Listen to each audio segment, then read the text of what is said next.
ये कहानी एक ऐसे आदमी के ऊपर आधारित है जिसे एक लड़की से प्यार हो जाता है। अपनी मेंटल कंडीशन की वजह से वो उस लड़की के हाथ पैर काट देता है ताकि वो किसी और के साथ घपाघप ना कर पाए। उसके बाद उनकी लाइफ में क्या होता है वो हम आज की इस एक्सप्लेनेशन में देखने वाले हैं। आज मैं जिस मूवी को एक्सप्लेन करने वाली हूँ इस मूवी का नाम है बॉक्सिंग हेलिना और ये मूवी 1993 में रिलीज हुई थी। मूवी के स्टार्टिंग में हम एक फ्लैश सीन को देखते हैं जहाँ निक नाम का बच्चा अपनी माँ को पराये मर्दों के साथ देखता है। दैट मीन्स कि उसकी माँ का बहुत लोगों के साथ अफेयर था। तभी हम प्रेजेंट की स्टोरी को देखते हैं और निक काफी बड़ा हो गया है और रिसेंटली उसकी माँ की डेथ हो गई है। उसके बाद निक हॉस्पिटल जाता है जहाँ हमें पता चलता है कि निक एक बहुत बड़ा डॉक्टर है। हॉस्पिटल के बाद निक अपने घर जाता है जो उसकी माँ की डेथ के बाद उसे विरासत में मिली थी। निक वहाँ पहुँच के काफी रोने लगता है क्योंकि वहाँ उसका बचपन बीता था। शाम को वो डॉक्टर लॉरेंस के साथ एक बार क्लब में जाता है जहाँ वो हेलिना नाम की एक खूबसूरत लड़की को देखता है जिसे देख के निक का स्पाइडरमैन खड़ा हो जाता है। दरअसल निक हेलिना को पहले से जानता था। कुछ समय पहले ये दोनों एक रिलेशन में थे और बाद में हेलिना ने निक को छोड़ दिया था, पर निक अभी भी इस आस में था कि एक दिन हेलिना लौटकर जरूर आएगी। रात में निक अपनी वाइफ के साथ डिनर करने के बजाय जॉगिंग पर जाता है। रास्ते में उसे हेलिना की कार नजर आती है और वो हेलिना के घर चले जाता है, पर गेट नॉक करने की उसकी हिम्मत नहीं होती, इसलिए वो पेड़ पर चढ़ जाता है और उसे देखने लगता है। हेलिना अकेले ड्रिंक ले रही थी लेकिन तभी उसे पता चलता है कि वो अकेले नहीं है और रे नाम का लड़का उसके साथ घपाघप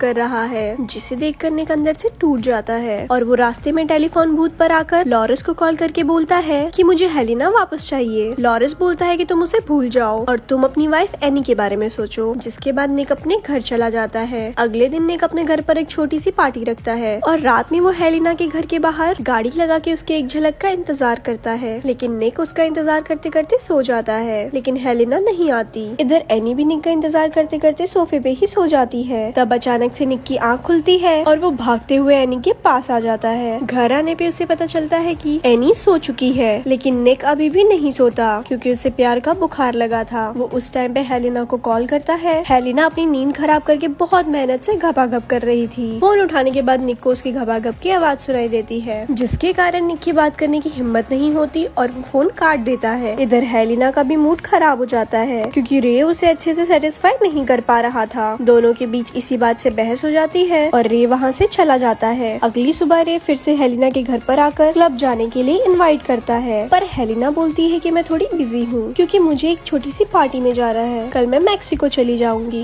जिसे सुन के रे वहाँ से गुस्सा होकर चला जाता है। शाम को निक के घर पे पार्टी थी और सारे गेस्ट आए हुए थे लेकिन निक की निगाहें किसी और को ही ढूंढ रही थी। थोड़ी देर में हेलिना वहाँ आ जाती है और निक उसे देख के काफी खुश होता है। हेलिना निक से बोलती है कि अब तुम यहाँ रहते हो? निक बोलता है हाँ, ये घर मुझे विरासत में मिली है। हेलिना निक को अपना बैग पकड़ा के पार्टी एंजॉय करने लगती है। तभी एक रजल नाम का आदमी निक से पूछता है कि वो लड़की कौन है, जिस पर निक बोलता है कि उसका नाम हेलिना है। रजल निक से बोलता है कि तुम यहीं रुको और खुद जाके हेलिना से पलंग तोड़ने की बातें करने लगता है, जिसे देख के निक के पिछवाड़े में आग लग जाती है। उसके बाद हेलिना सब कुछ उतार के पार्टी में ही नहाने लगती है, जिससे पार्टी के सभी लोग उसे नोटिस करने लगते हैं। जिसके बाद निक की वाइफ उसे अकेले में ले जाके पूछती है कि तुमने हेलिना को इनवाइट क्यों किया, क्या तुम इसके साथ पहले सोए थे? जिसके कारण दोनों में बहस हो जाती है। थोड़ी देर में हेलिना और रजल दोनों निक से बोलते हैं कि पार्टी बहुत अच्छी थी और हम दोनों सोने जा रहे हैं। ये सुन के निक की फटके चार हो जाती है और निक मन ही मन सोचता है कि मुझ में क्या कमी थी। अगले दिन हेलिना फिर से निक को कॉल करती है और बोलती है कि मेरा बैग तुम्हारे पास है और मुझे एयरपोर्ट के लिए लेट हो रहा है, इसलिए तुम मेरा बैग मुझे एयरपोर्ट पे पहुँचा दो। एयरपोर्ट पहुँचने के बाद निक उसका वेट करता है और हेलिना आते के साथ ही निक पर बहुत ज्यादा गुस्सा करती है क्योंकि उसे निक चूतिया इंसान लगता था। तभी वो अपने बैग में देखती है कि उसका एड्रेस बुक उसके बैग में नहीं है, जिससे हेलिना और भी ज्यादा गुस्सा हो जाती है। निक उससे बोलता है कि मुझे इसके बारे में कुछ भी नहीं पता, शायद तुम्हारा एड्रेस बुक घर पे रह गया होगा, तुम मेरे साथ चलो, मैं तुम्हें दोबारा एयरपोर्ट छोड़ दूंगा। घर पहुँचने के बाद निक उसे खाने के लिए पूछता है लेकिन हेलिना उसे साफ मना कर देती है। तब निक उसे बोलता है कि तुम बस एक ड्रिंक ले लो, जिस पर हेलिना मान जाती है। घर के अंदर आने पर हेलिना एक ड्रिंक लेती है। वो निक से अपना एड्रेस बुक मांगती है और निक उसे बुक दे देता है, लेकिन निक के बुक देने के तरीके से साफ पता चल रहा था कि उसने जानबूझ के ये सब छुपा रखा था। उसके बाद हेलिना गुस्से में वहाँ से पैदल जाने लगती है। निक उसे पीछे से आवाज लगाने लगता है और सड़क पे खड़े होकर हेलिना उससे बात करने लगती है। तभी पीछे से एक गाड़ी आती है और हेलिना का एक्सीडेंट हो जाता है और वो गाड़ी हेलिना के दोनों पैर को कुचल देती है। तभी सीन स्विच होता है और हम हॉस्पिटल को देखते हैं जहाँ निक के बारे में बातें चल रही थी कि निक काफी दिनों से हॉस्पिटल नहीं आया। या तो उसे काम छोड़ देना चाहिए या उसे कुछ रीजन बताना चाहिए। शाम को डॉक्टर लॉरेंस निक से मिलने जाता है और वो उससे पूछता है कि तुम इतने लंबे समय से कहाँ थे। तभी लॉरेंस को निक के दूसरे कमरे से एक लड़की की आवाज सुनाई देती है, जहाँ वो दोनों जाके देखते हैं कि हेलिना को होश आ गया था, जिसे देख के डॉक्टर लॉरेंस भी काफी शॉक हो जाता है। निक डॉक्टर लॉरेंस से बोलता है कि हेलिना का एक्सीडेंट हो गया था, जिसके कारण उसके दोनों पैर डैमेज हो गए थे और फाइनली मुझे उसके दोनों पैर काटने पड़े। अब वो यहाँ सेफ है और मैं उसका पूरा देखभाल करूंगा, पर इसके बारे में तुम किसी को कुछ भी मत बताना। और निक लॉरेंस को वहाँ से वापस भेज देता है। अगले दिन जब हेलिना की आँख खुलती है तो पैर ना होने की वजह से उसे बहुत बड़ा झटका लगता है और वो काफी रोने लगती है। निक उसे समझाता है और प्यार से उसकी देखभाल करने लगता है, लेकिन हेलिना अपने इस हालत की जिम्मेवार निक को मानती है। वो निक को ब्लेम करते हुए बोलती है कि अगर तुमने मुझे उस दिन बुक दे दी होती तो शायद मेरे साथ ये सब कुछ नहीं होता। जिसपे निक बोलता है कि तुम जिंदा हो यही काफी है मेरे लिए। हेलिना उसे चीजें फेंक के मारने लगती है। अगले दिन निक घर के सारे दरवाजे और विंडो सबको लॉक कर देता है, जिसपे हेलिना पूछती है आखिर तुम मुझसे चाहते क्या हो। निक बोलता है कि मैं तुम्हारा ख्याल रखना चाहता हूँ। हेलिना बोलती है कि तुम मेरा ख्याल कभी नहीं रख सकते और अगर ऐसा होता तो आज मैं यहाँ नहीं होती। उसके बाद निक हेलिना को बाबू सोना जादू टोना करके मनाने लगता है, लेकिन हेलिना उसे थप्पड़ मार देती है, जिसके कारण उसका प्यार का भूत थोड़ी देर के लिए साइलेंट हो जाता है। इधर रे भी हेलिना को जगह जगह ढूंढ रहा था। एक दिन निक की वाइफ उससे मिलने के लिए आती है, जिसे देख के हेलिना काफी चिल्लाने लगती है, पर निक उसके मुंह पे कपड़ा लगा के उसे छुपा देता है। एनी ने काफी दिन से किया नहीं था, इसलिए वो आते के साथ निक के ऊपर चढ़ जाती है और घपाघप शुरू कर देती है, जिसे चुपके से हेलिना भी देख रही थी। निक को एनी में हेलिना नजर आ रही थी और वो उससे बहुत ज्यादा प्यार करने लगता है, लेकिन थोड़ी देर में निक का मूड और तबियत दोनों खराब हो जाती है, जिसे देखकर एनी बोलती है कि हम फिर कभी करेंगे। निक एनी पे बिल्कुल भी इंटरेस्ट नहीं लेता, जिसके कारण वो गुस्से में वहाँ से चली जाती है और निक भी यही चाहता था। रे भी उसे चुपके से गार्डन से देख रहा था, क्योंकि उसे निक पर शक था, क्योंकि रे के हिसाब से हेलिना लास्ट टाइम निक के पार्टी में ही आई थी। अगले दिन हेलिना और निक में कहासुनी हो जाती है और हेलिना उसका गला दबाने लगती है, जिसके बाद निक हेलिना के दोनों हाथ काट देता है। अभी कम से कम धोने के लिए तो छोड़ देता। एक दिन हेलिना निक से पूछती है कि तुमने मेरे साथ ऐसा क्यों किया। वो उससे एक गन मंगवाती है और कहती है कि तुम मुझे शूट कर दो, क्योंकि ऐसी जिंदगी से मर जाना बेहतर होगा, पर निक उसे शूट नहीं कर पाता। दूसरे दिन निक एक नई लड़की को बुला के उसके साथ घपाघप करता है, जिससे हेलिना भी काफी एंजॉय करती है। अगले दिन हेलिना निक से पूछती है कि क्या तुम सच में मुझसे प्यार करते हो। निक बोलता है कि हाँ। हेलिना बोलती है कि मुझे किस करो, और किस करते समय दोनों घपाघप करने लगते हैं, लेकिन घपाघप के बीच में रे वहाँ आ जाता है और वो हेलिना की ये हालत देख के निक को बहुत मारता है। वो निक को जान से मारने वाला था, लेकिन हेलिना बोलती है कि तुम उसे छोड़ दो और उसे वहाँ से जाने के लिए बोलती है। रे वहाँ से चला जाता है और हेलिना जोर जोर से आवाज लगा के निक को उठाने लगती है। जब निक की आँख खुलती है तब वो देखता है कि ये सब कुछ एक सपना है। हेलिना का बस पैर फ्रैक्चर हुआ था और उसका हाथ पैर सही सलामत था। लास्ट में हम व्यूअर्स को पता चलता है कि ये सब कुछ निक की ओवर थिंकिंग की वजह से हुआ था और निक की मेंटल कंडीशन कुछ ठीक नहीं थी।